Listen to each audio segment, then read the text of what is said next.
नमस्कार मंडळी. मशीन कसं शिकतं याबद्दल सगळ्यांनाच कुतूहल असतं नाही का? तर आज आपण त्यामागचं रहस्यच उलगडणार आहोत. आपण बघणार आहोत न्यूरल नेटवर्कचे 4 मुख्य स्तंभ.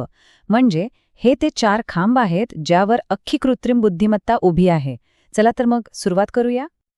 हा खरंच खूप मोठा प्रश्न आहे नाही का, की एखादं मशीन माणसासारखं विचार करू शकतं का? बरं, या प्रश्नाचं उत्तर शोधायचं असेल तर त्याची सुरुवात होते काही अगदी सोप्या मूलभूत घटकांपासून, आणि तेच आपण आता पाहणार आहोत. चला तर मग आपल्या या प्रवासाची सुरुवात करूया. आपलं पहिलं काम काय आहे? तर एका मशीनला साधं भाकीत करायला शिकवणं. आणि हो, ह्यासाठी आपण एकदम सोपं, अगदी सुरुवातीचं साधन वापरणार आहोत. आणि त्या साधनाचं नाव आहे लिनियर रिग्रेशन.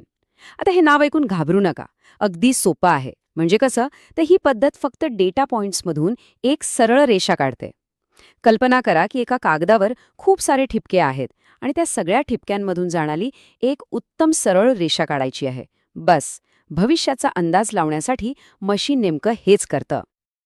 पण थांबा, इथे एक मोठी अडचण आहे. प्रॉब्लेम असा आहे की ही पद्धत फक्त आणि फक्त सरळ रेषेतलेच नमुने शिकू शकते. आणि खरं जग ते कुठे इतकं सोपं किंवा सरळ रेषेत चालतं, बरोबर आहे ना?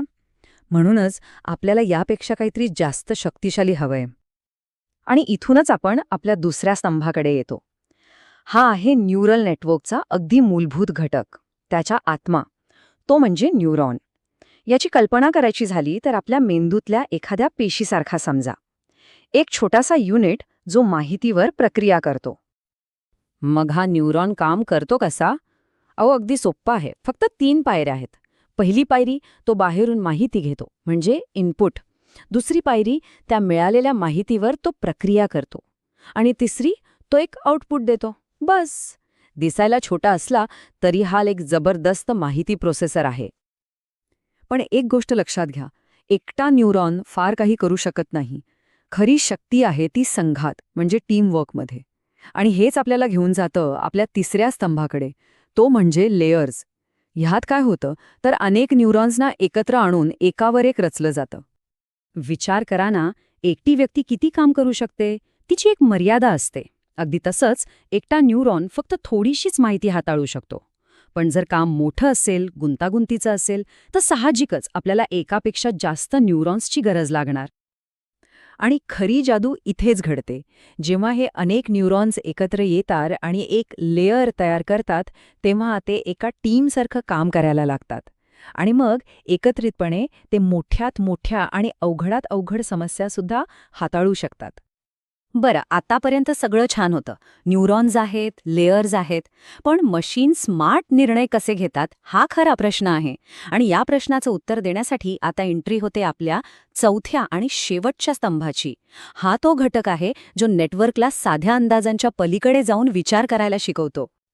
आठवते? आपण लिनियर म्हणजे सरळ रेषेतील संबंधांबद्दल बोलत होतो. पण खरं जग ते काही असं सरळ रेषेत नसतं, ते नॉन लिनियर असतं. म्हणजे भरपूर गुंतागुंतीचं. आणि आपलं ध्येय काय आहे? तर मशीनला त्या साध्या सरळ रेषेपासून या खऱ्या गुंतागुंतीच्या जगाचे नमुने शिकायला लावणं.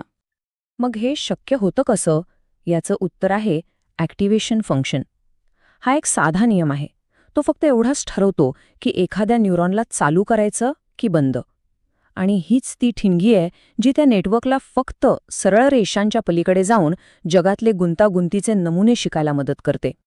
चला तर मग आत्तापर्यंत आपण जे 4ही घटक पाहिले त्यांना एकत्र आणूया आणि बघूया की हे सगळं मिळून एक संपूर्ण काम करणारी प्रणाली कशी तयार होते. तर एक पटकन उजळणी करूया. न्यूरॉन, तो माहितीवर प्रक्रिया करतो. लेयर्स, ते या न्यूरॉन्सना एकत्र संघटित करतात. ॲक्टिव्हेशन फंक्शन, हे स्मार्ट निर्णय घ्यायला मदत करतं. आणि लिनियर रिग्रेशन, हा झाला शिकण्याचा अगदी पहिला सोपा पाया. आणि जेव्हा हे सगळे साधे सोपे घटक एकत्र येतात, तेव्हा तयार होतं एक शक्तिशाली शिक्षण यंत्र.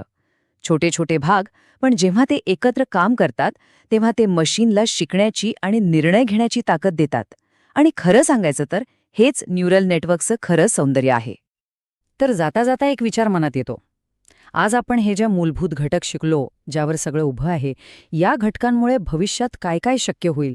तंत्रज्ञानाची ही जी इमारत आपण बांधतोय, ती आपल्याला पुढे कुठे घेऊन जाणार आहे? विचार करण्यासारखी गोष्ट आहे, नाही का?